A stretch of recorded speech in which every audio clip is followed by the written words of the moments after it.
मैं दिल्ली आई थी। तो वहाँ से मंदिर में मिस हो गई थी मैं। अच्छा, मंदिर में आप मिस हो गए थे एंड उसके बाद पुलिस वाले आपको पुलिस वाले फिर एनजीओ में लेके आए। आज तो पुलिस वाले इतना अच्छा काम करने लगे हैं कि वो ना जो बच्चा खो गया है उसको कई बार आते हैं ढूंढने के लिए, उसके लिए पता करने के लिए। मैं यही सोचती हूँ मेरे टाइम पे उन्होंने इतना काम क्यों नहीं किया, आज मैं भी फैमिली के साथ होती अपनी। इस टाइम पे कितनी प्रेग्नेंट लेडीज हैं? सर भैया अभी अपने पास 4 है। 4 हैं। एक का 8वां महीना है जिसका 8वां महीना है। हाँ, और हमारे लिए फर्स्ट होगा कि बेबी हमारे यहाँ पे होगा, अपने घर में होगा। मैं हमेशा कहता हूँ कि एक औरत की सबसे बड़ी दुश्मन है, क्योंकि अगर सास की चलती है घर में, अगर सास चाहे ना तो वो अपने बेटे को सुधार भी सकती है, लेकिन यहाँ पे सास की ही गलती है कि वो बहू से लड़ाई करना शुरू करती है। यहाँ पे मोस्टली केसेस सास बहू की लड़ाई के आ रखे हैं। Hello everyone, welcome to our channel. बहुत बहुत शुक्रिया हमें इतना ज़्यादा प्यार देने के लिए। मैं आज आप लोगों की मुलाकात करवाऊंगा खुशबू से, जो यहाँ पर माइका की सुपरिंटेंडेंट हैं। जो भी आप लोग कॉल्स वगैरह करते हो वो मोस्टली खुशबू ही पिक कर रही हैं। बहुत सारी हमारे पास कॉल्स आ रही हैं कि सर गोद लेना है या फिर शादियों के लिए। देखो, मैं दोनों हाथ जोड़ के आप लोगों से रिक्वेस्ट कर रहा हूँ, हमारे यहाँ पे ऐसी कोई भी फैसिलिटी नहीं है। अगर आपको कॉल करना है तो आप कॉल करिए डोनेशंस के लिए, नंबर ये हमारे यहाँ पे मेंशन्ड है। अगर आपको कॉल करना है तो कॉल करिए जो आपको अगर अपने बर्थडे सेलिब्रेट करने हैं, अपनी एनिवर्सरी सेलिब्रेट करनी है, या फिर अगर आप बहुत ज़्यादा परेशान हो, आपके घर पे आपके घर वाले आपको परेशान कर रहे हैं, आपके ससुराल वाले आपको परेशान कर रहे हैं, तो ये यहाँ पे हमारे नंबर्स मेंशन्ड हैं। डोनेशंस के लिए हमारी बैंक डिटेल्स मेंशन्ड हैं और उसके नीचे आपको हमारा पेटीएम नंबर भी दिख रहा होगा। हेलो खुशबू। नमस्ते भैया। आप कितने छोटे थे जब आप यहाँ पे आए थे? भैया मैं बहुत छोटी थी, पुलिस केस था मेरा और मिसिंग चाइल्ड थी मैं। मदर फादर की डेथ हो गई थी, तो उसके बाद बचपन से आश्रम में रहे। और आज मैं 22 साल की हूँ और आश्रम को पूरा संभालना, जो भी केस आते हैं उनको कैसे हैंडल करना है, कोई कॉल्स आ रही है उनको कैसे हैंडल करना है। तो जब आपने बताया कि मिसिंग चाइल्ड थे आप और बहुत छोटे, तो उस टाइम पे एक अप्रोक्स एज क्या होगी आपकी? मेरी 3-4 साल की एज थी, 3-4 साल के। 3.5 ठीक के है। करीब होंगे। और आपके जो पेरेंट्स थे उनका क्या हुआ था? जब मैं पैदा हुई थी तो मदर की डेथ हो गई थी और फादर भी फिर कोई मतलब एक एक्सीडेंट हुआ था जिसमें वो नहीं रहे थे। तो उसके और बाद रिलेटिव्स वगैरह? मेरे चाचा चाची थे जिनका बेबी नहीं था, तो उनके पास मैं दिल्ली आई थी। तो वहाँ से मंदिर में मिस हो गई थी मैं। अच्छा, मंदिर में आप मिस हो गए थे एंड उसके बाद पुलिस वाले फिर एनजीओ में लेके आए। फिर यहाँ पे इतने सारे बच्चे मिले, लोग मिले। अच्छा, आप यहाँ पे आए थे फिर, और आप इतनी छोटी एज में आ गए थे, तो आपको आपके परिवार का या वहाँ का तो कुछ बहुत ज़्यादा आपको पता नहीं होगा? कुछ भी नहीं पता था भैया, मेरा कुछ भी नहीं पता था। इवन मेरे को यहाँ की लैंग्वेज भी नहीं आती थी। अच्छा, आप कहाँ से थे आप? उत्तराखंड साइड से थी उत्तराखंड मैं। साइड से। और मेरी चाचा चाची के ना बेबी नहीं था, तो वो मेरे को बिल्कुल अपने बच्चे की तरह ही रखते थे। लेकिन ऐसा इंसिडेंट हुआ। फिर उसके बाद कभी चाचा चाची से कोई कभी मुलाकात नहीं हुई या ढूंढने की कोशिश उन्होंने की होगी कोशिश, मेरे को लगता है, क्योंकि उनका मेरे से बहुत प्यार था, अपने बच्चे की तरह।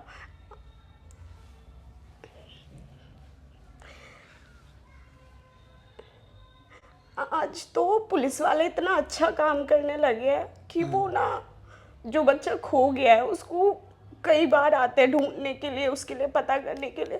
मैं यही सोचती हूँ मेरे टाइम पे उन्होंने इतना काम क्यों नहीं किया, आज मैं भी फैमिली के साथ होती अपनी। लेकिन जो भी है, अगर मैं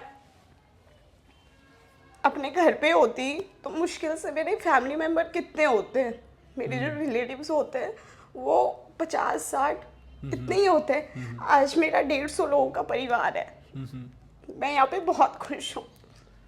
अच्छा, जब आप इतने छोटे थे आप यहाँ पे आए, कोई आपका मतलब आगे पीछे नहीं था, तो यहाँ पे आके आपने अपनी स्टडीज़ वगैरह कैसे की? आगे आपकी क्या जर्नी रही? आगे फिर आश्रम में मेरे बहुत अच्छे दोस्त बने। हम मतलब फ्रेंड्स अच्छे बने, और जो हमारा स्टाफ है बहुत कोऑपरेटिव रहा, हर चीज़ में हमारी मतलब पूरी हेल्प करे। मेरे को ना हमेशा से ही बहुत अच्छा प्यार मेरे को स्टाफ से मिला। मैं सबकी लविंग होती थी, तो अभी भी हूँ।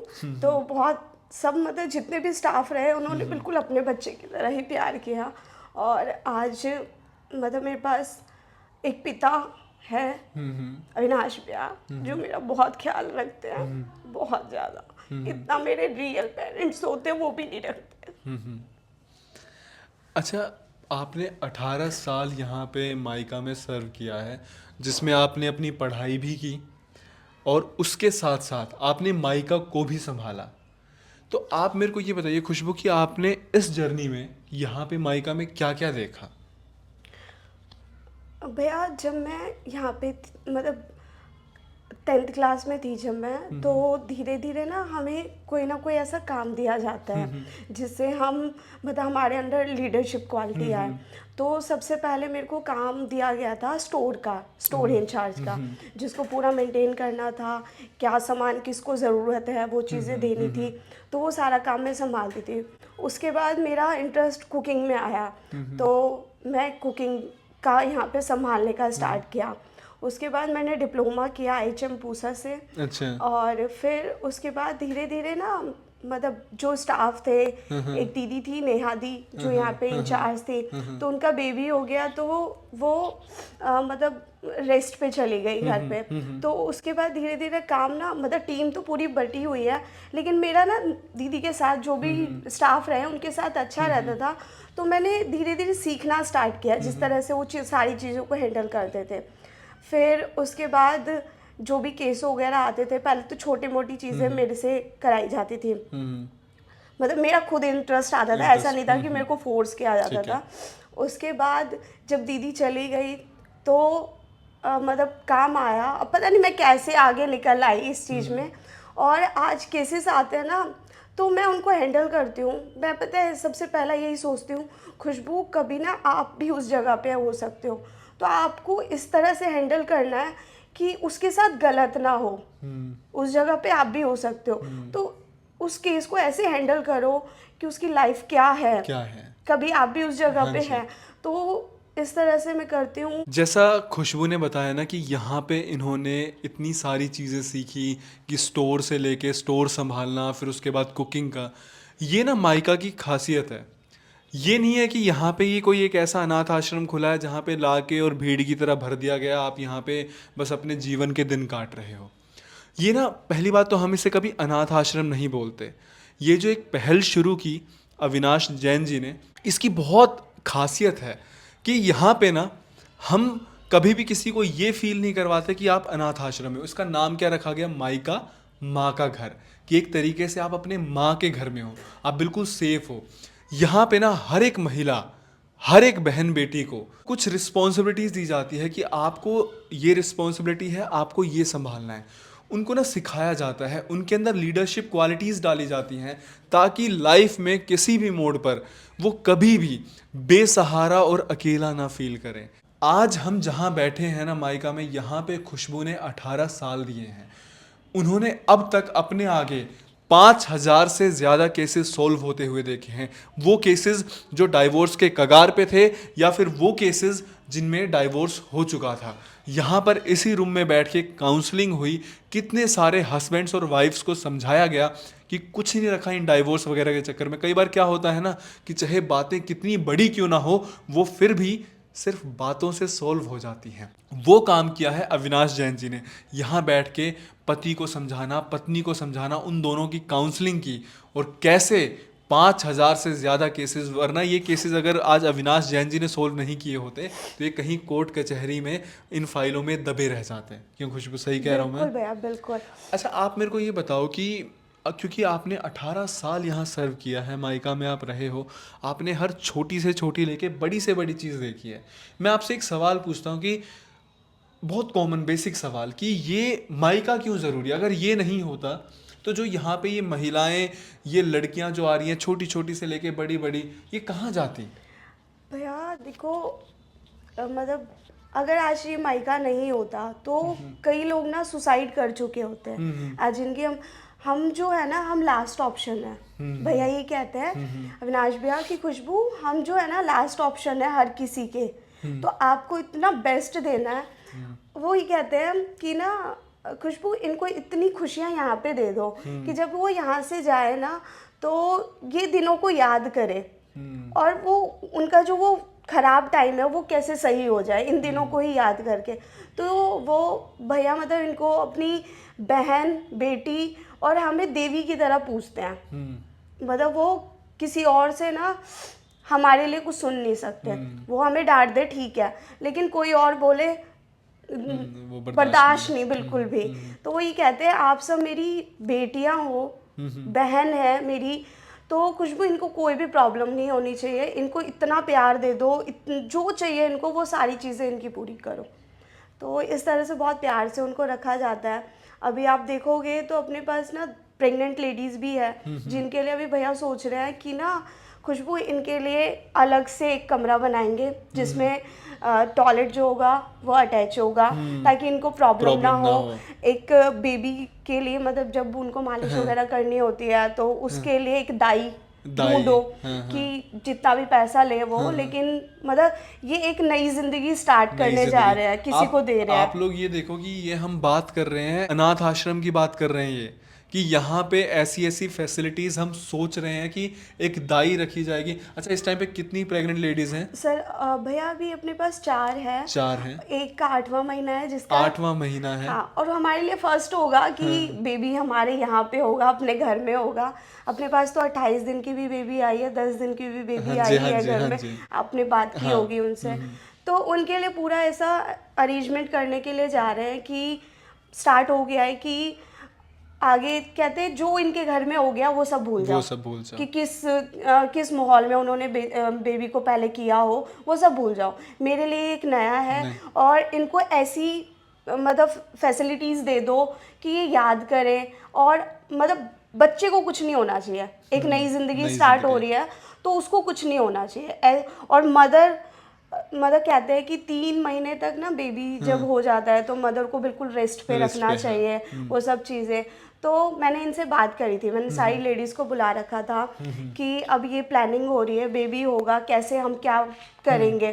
तो कहते दीदी ये क्या है, ये तो बहुत ईजी है। मेरा जब 7वां महीना था ना तो मैंने घरों में काम भी किया है। मतलब हमारी एक काम वाली भी थी यहाँ पे पहले, तो मैं उसकी बात बताऊँ, वो 7वां महीना था उसका, ऊपर से नीचे तक पूरे में सफाई करती थी। जब हम लोग छोटे थे तब उसको लगा रखा था।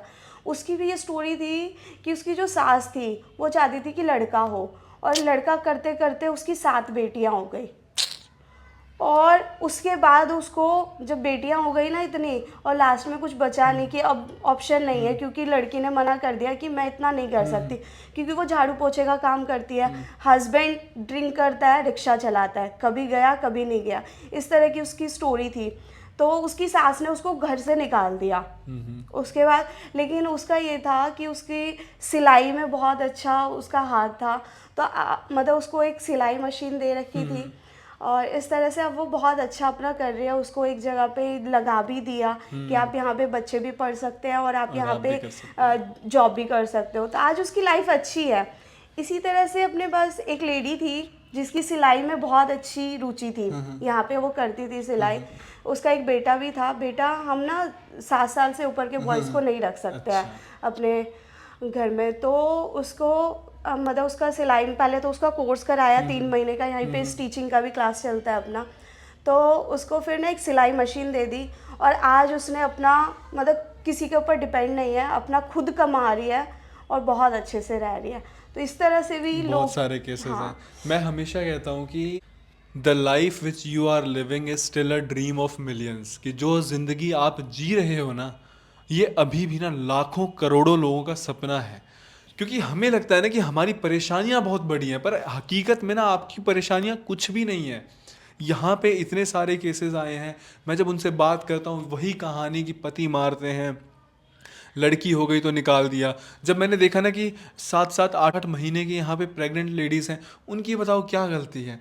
पतियों को कोई मतलब ही नहीं है, सास को कोई मतलब ही नहीं है। मैं हमेशा कहता हूँ कि एक औरत ही औरत की सबसे बड़ी दुश्मन है।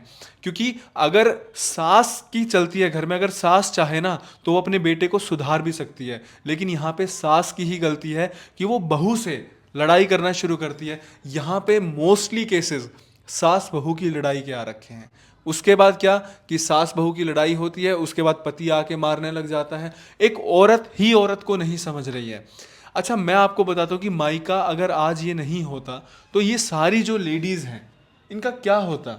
या तो ये भीख मांग रहे होते हैं। भीख मांग रहे होते हैं, या फिर भैया सच बोलूँ तो वो सुसाइड के रास्ते पे ही होते हाँ। हैं। जब वो आते हैं ना, इतने ज़्यादा परेशान होते हैं, सीधा पता है क्या बात कह देते हैं, अगर आप यहाँ नहीं रख सकते हो ना तो हम तो मर हम जाएंगे। मर जाएंगे। मैं यही तो बता रहा हूँ कि सुसाइड के ऑप्शन होते हैं, या फिर आपका भीख मांगने के ऑप्शन बच जाते हैं।